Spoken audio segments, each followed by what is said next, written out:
ఓం నమ శివాయ నమ.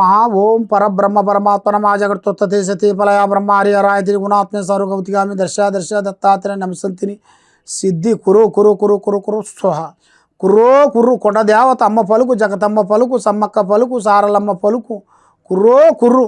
జై సమ్మక్కాయ నమ. 2025 జనవరి నుండి డిసెంబర్ వరకు ఈ తులరాశిలో ఉండవలసిన వాళ్ళకి ఎలా జరుగుతుంది, ఎలా జరగబోతుంది అనేది చెప్పబోతున్నాము. వాళ్ళ స్థితిగతులు ఎలా ఉన్నాయి, వాళ్ళ యోగ నక్షత్రం ఎంతవరకు వచ్చేసింది అనేది కూడా ఇప్పుడు మనం చెప్పబోతున్నాము.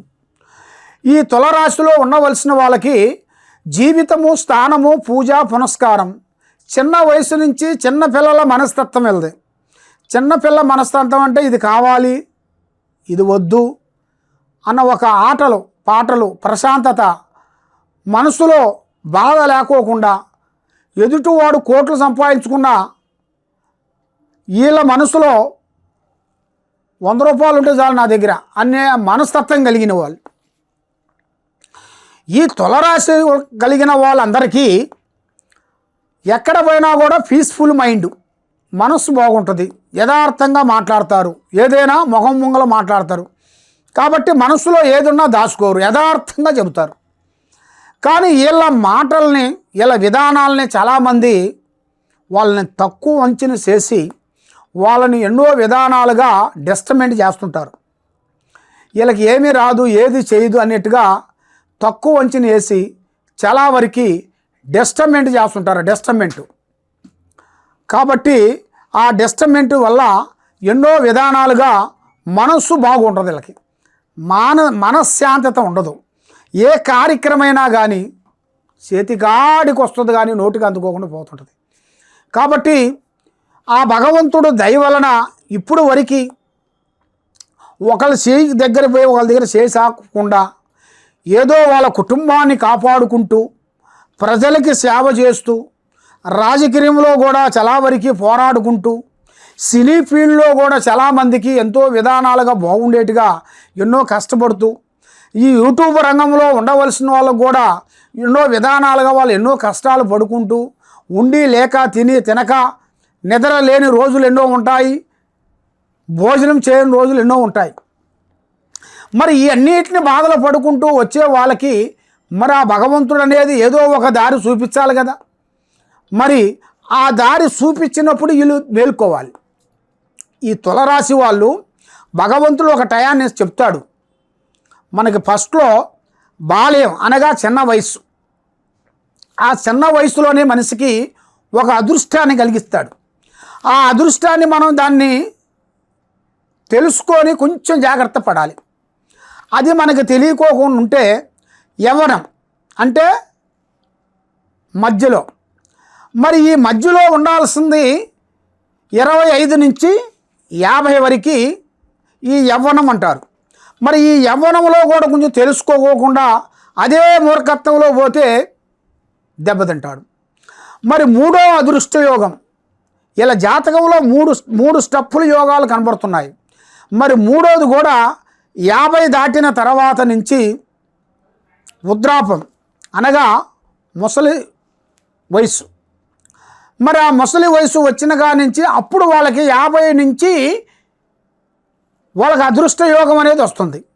కానీ చాలామంది ఏమనుకుంటారంటే మరి మాకు 51 వచ్చిన దాకా మాకు అదృష్ట యోగం, డబ్బు యోగం వస్తే అప్పుడు మేము ఏం చేసుకుంటామండి? ఏదన్నా అదృష్ట యోగం కానీ, డబ్బు కానీ, బంగారం కానీ కావాలంటే మాకు చిన్న వయసులో వస్తేనే మేము వ్యాపారాలు బిగినీస్ పెట్టుకుంటాము, రాజకీయంలో నిలబడతాము, ప్రజలకు సేవ చేస్తాము. మాకు ఆ 50 దాటిన తర్వాత వస్తే మేము ఆ డబ్బులు ఏం చేసుకోవాలి, మేము ఏం చేస్తాము, ఏమి తిరుగుతాం, కూర్చోలేము, లేవలేము, పండుకోలేము అన్నట్టుగా చాలామందికి చాలా సందేహాలు ఉన్నాయి. ఈ 3 యోగాలు అనేది ఇలా జాతకంలో కనబడుతుంది. ఈ సంవత్సరంలో వీళ్ళకి ఒక అదృష్ట యోగం పట్టబోతుంది. ఒక స్త్రీ నుంచి కానీ ఒక పురుషుడి నుంచి కానీ వీళ్ళ జాతక యోగంలో ఒక పెద్ద స్థాయిగా నిలబడిపోయి ఒక పెద్ద స్థాయిగా నిలబడి ప్రజలకి సేవ చేస్తూ అలాంటి యోగ నక్షత్ర గడియలు అనేది ఇలా జాతక యోగములు అనేది కొంచెం కలిసి వచ్చే యోగం కూడా ఇలా జాతకాన్ని బట్టి కొంచెం దగ్గరికి వస్తున్నాయి. మరి ఏది చేసినా ఎక్కడికి పోయినా కూడా మనస్సు ఆలోచన వీళ్ళకి సతమతం అయిపోతుంటుంది. ఎందుకంటే ప్రశాంతంగా ఉండవలసిన వాళ్ళకి ఎవరో ఒకరు డిస్టర్బెంట్ చేశారనుకోండి, వీళ్ళ ఐడియాలు వీళ్ళ మైండ్ అంటే డిస్టర్బెంట్ అయిపోతుంటుంది. ఏదైనా చేయాలన్నా కూడా అదే పడుతుంటుంది వీళ్ళ మైండ్లో. ఒక పూజా కార్యక్రమం చేసుకోవాలన్నా కూడా ప్రశాంతంగా చేసుకోలేని పరిస్థితిలో ఉంటారు. ఎందుకంటే ఇలా మైండ్ చెప్పాను కదా, చిన్న పిల్లల మనస్తత్వం కలిగిన వాళ్ళు. పెడితే ఆశ, కొడతనంటే భయం. మరి ఇలాంటి కలిగిన వాళ్ళకి ఆ భగవంతుడు 3 విధానాలుగా ఇచ్చాడు కాబట్టి దరిద్ర గడియలు 24 గంటలు తిరుగుతూనే ఉంటుంది. అదృష్ట గడియ ఒక టైమే వస్తుంది. అది వచ్చి తలుపు తట్టినప్పుడే మనం తెరవాలి.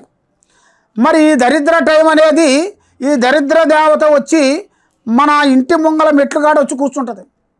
నువ్వు ఎప్పటికైనా నువ్వు తలుపు తీస్తావు కదా, అప్పుడు నేను వస్తాలే నీ నిదానంగా అంటది.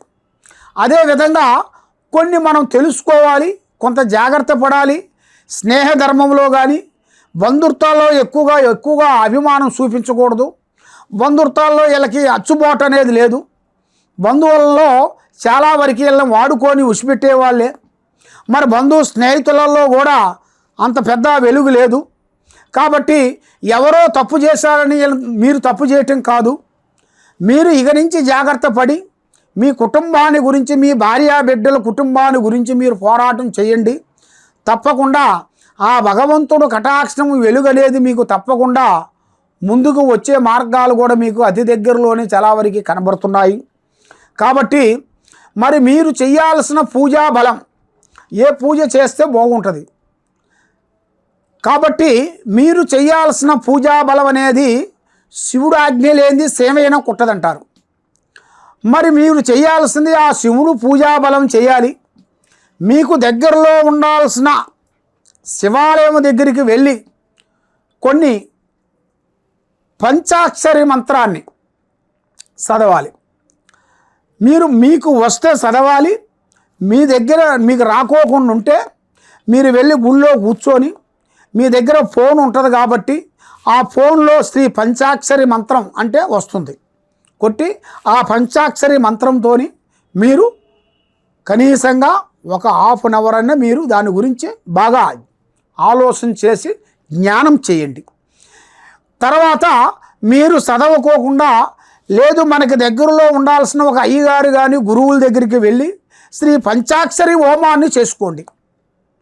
ఆ పంచాక్షరి మంత్రంతో హోమం మీ ఇంట్లో కానీ మీ ఆఫీసులో కానీ లేదా మీకు తెలిసిన గుళ్ళల్లో శివాలయాలలో చేస్తే చాలా మంచిది. ఆ శివాలయాల్లో మీరు వెళ్ళి, ఎందుకంటే స్వయంభుగా నిలిచిన శివాలయాలు ఉంటాయి. శివాలయం అంటే అన్ని దుక్కుల శివాలయాలు ఉంటాయి, కానీ అది కాదు. శివాలయం అంటే స్వయంభుగా నిలుస్తాయి. ఆ స్వయంభుగా నిలిచిన గుడి దగ్గరికి వెళ్ళి ఆ పూజా కార్యక్రమాన్ని మీరు చేసినట్టుకైతే అష్టాశ్చర్యాలు, భాగ్యభోగాలు, మనశ్శాంతి ప్రాప్తి కలుగుతాయి.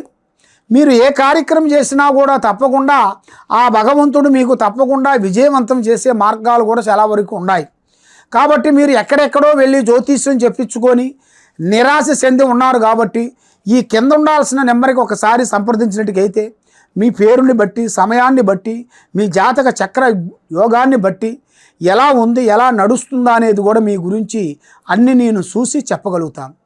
సర్వో జనా సుఖినో భవంతు. ఓం నమః శివాయ నమః.